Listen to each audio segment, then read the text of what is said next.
చూసారా, green potato curry ready. ఎలా చేయాలో చూద్దామా?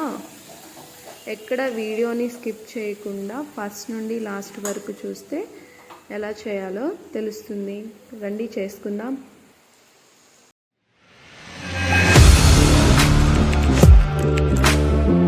Audio Jungle.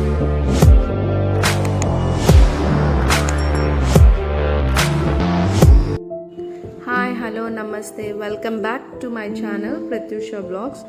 ఇవాళ మనం చేయబోయే రెసిపీ గ్రీన్ పొటాటో కర్రీ. దానికోసం ముందుగా ప్రెషర్ కుక్కర్ తీసుకొని వాష్ చేసి పెట్టుకున్న పొటాటోస్ని అందులో వేసుకోవాలి. ప్రత్యూష ఏంటి ఘాటు పెడుతున్నా అనుకుంటున్నారా? ఉడికించిన తర్వాత ఆ పీల్ అన్నది చాలా ఈజీగా తీసుకోవచ్చు ఇలా ఘాటు పెట్టుకుంటే గనక.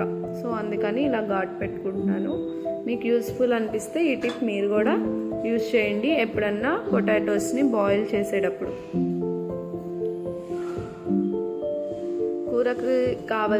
కూరకు సరిపడా పొటాటోస్ అన్నీ కడిగి ప్రెషర్ కుక్కర్లో వేసుకుంటున్నాను నేను ఇప్పుడు.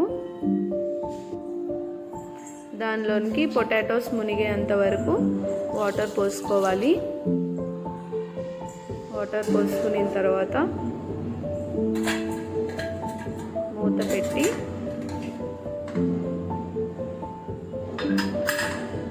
ఎంతమంది చూసారు హోమ్ మేడ్ పానీపూరి? ఇప్పుడు స్టవ్ ఆన్ చేసుకొని మనం ముందుగా పొటాటోస్ పెట్టుకున్న ప్రెషర్ కుక్కర్ని మీడియం ఫ్లేమ్ మీద ఒక 4 to 5 విజిల్స్ రానివ్వాలి.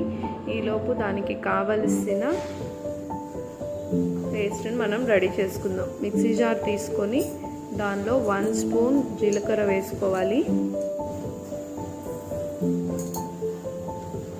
1 స్పూన్ జీలకర్ర వేసుకున్న తర్వాత ఒక 4 to 5 వెల్లుల్లిపాయలు వేసుకోవాలి.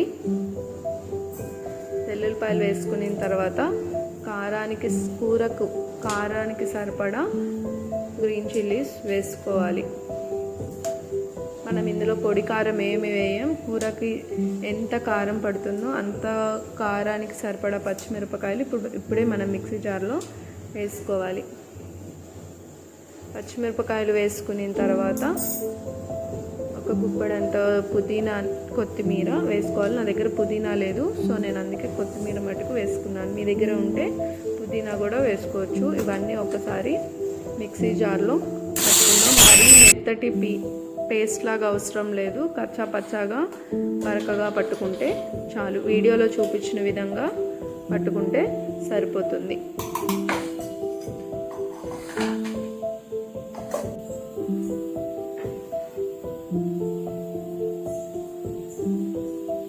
ఇక్కడ ప్రెషర్ కుక్కర్లో ప్రెషర్ అవుతుంది.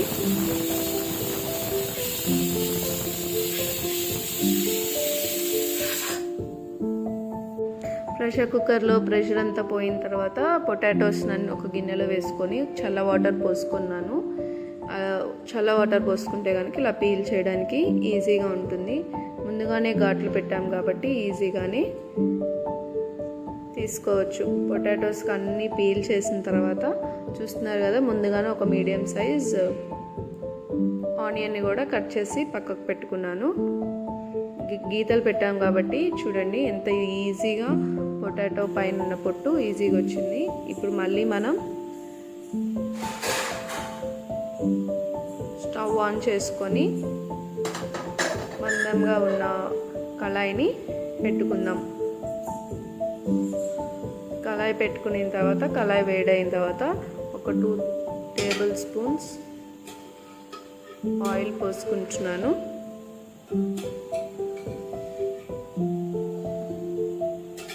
ఆయిల్ వేడెక్కిన తర్వాత మనం అందులో వేసుకోవాల్సిన ఇంగ్రీడియంట్స్ వేసుకుందాం.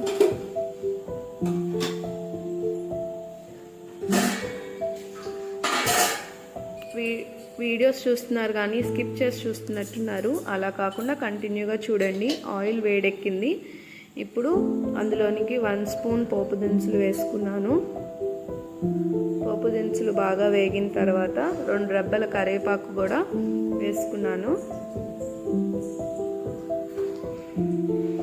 కరివేపాకు చిటపటలాడిస్తే టేస్ట్ బాగా వస్తుంది. కరివేపాకులో ఉన్న ఫ్లేవర్స్ అన్నీ కూరకు బాగా పడతాయి. ఒకసారి బాగా కలుపుకునే తర్వాత మనం ముందుగానే కట్ చేసి పెట్టుకున్న ఆనియన్స్ని ఇందులో వేసుకోవాలి. ఈ కూరకి చిన్న ముక్కలుగా కాకుండా మనం బిర్యానీ చేసుకునేటప్పుడు సన్నగా ఫ్రైడ్ ఆనియన్స్ కోసం కట్ చేసుకున్న విధంగా కట్ చేసుకొని వేసుకుంటే బాగుంటాయి. ఆనియన్స్ వేసిన తర్వాత మళ్ళీ ఒకసారి బాగా కలుపుకుందాం. ఆనియన్స్ మగ్గిన తర్వాత పసుపు, అల్లం వెల్లుల్లి పేస్ట్ వేసుకొని మళ్ళీ ఒకసారి బాగా కలుపుకుంటున్నాను. అల్లంలోని పచ్చివాసన పోయేంత వరకు నూనెలో అల్లం వెల్లుల్లి పేస్ట్ వేగనివ్వాలి.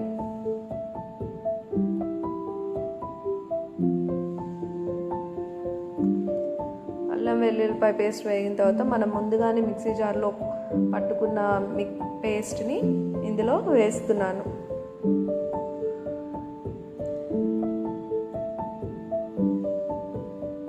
చాలా బాగుంటుంది. మీరు కూడా ఎప్పుడు చేసేలా కాకుండా ఈ విధంగా కూడా ట్రై చేసి ఎలా ఉందో కామెంట్ బాక్స్లో పోస్ట్ చేయండి. ఇప్పుడు మళ్ళీ ఒకసారి బాగా కలుపుకుందాం. మనం వేసుకున్న పేస్ట్ అంతా నూనెలో బాగా మగ్గి నూనె పైకి తేలితే అవి బాగా ఉడికిందని అర్థం. ఏ కూరకైనా మనం వేసాక ఆయిల్ కనుక పైకి తేలితే ఆ కూర అయిపోయిందని అర్థం. ఇప్పుడు మనం ఆయిల్ సపరేట్ అయ్యేంత వరకు వేయించుకుందాం. ఇప్పుడు కూరకు సరిపడా సాల్ట్ వేసుకుంటున్నాను. సాల్ట్ వేసుకున్న తర్వాత అందులోనికి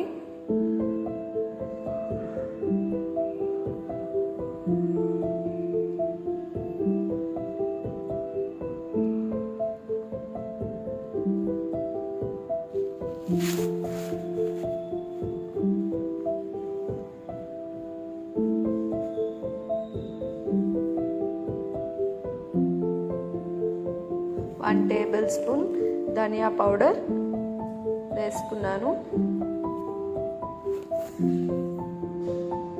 ధనియా పౌడర్ వేసుకున్న తర్వాత మళ్ళీ ఒకసారి మిక్స్ చేసుకుందాం. మిక్స్ చేసుకున్న తర్వాత మూత పెట్టి ఒక 5 minutes వదిలేస్తే ఆయిల్ బాగా సపరేట్ అవుతుంది. చూసారా, ఆయిల్ బాగా సపరేట్ అయ్యింది. సో మనం ముందుగా ఉడకపెట్టుకొని కట్ చేసి పెట్టుకున్న పొటాటోస్ని అందులో వేసుకొని ఒకసారి కలుపుకుందాం.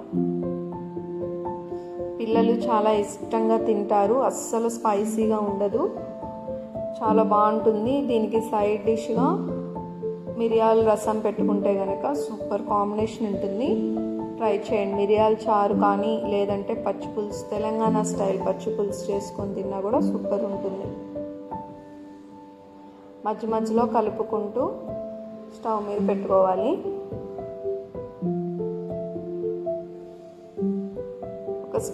స్టవ్ మీద ఒక 5 minutes మగ్గించిన తర్వాత మూత పెట్టుకొని ఒక 5 నిమిషాలు వదిలేయాలి. అలా వదిలేస్తే మనం పేస్ట్ చేసుకున్నలో ఉన్న ఫ్లేవర్స్ అంతా పొటాటోకి పడతాయి.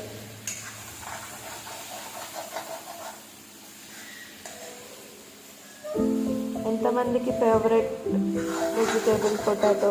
నాకైతే ఆల్ టైమ్ ఫేవరెట్. చిన్నప్పుడు అయితే మా అమ్మమ్మ వాళ్ళ ఇంటికి వెళ్ళినప్పుడు మా మామయ్య నన్ను ఊరికే దుంపలమ్మాయి అనిపించేవాడు. అంత ఇష్టం నాకు పొటాటోస్ అంటే. మీకు ఇష్టమా? చాలామంది బంగాళదుంపలు తింటే వాతం, కాళ్ళ నొప్పులు వస్తాయి అంటారు. కానీ నాకైతే అట్లా ఎప్పుడూ అనిపించలేదు.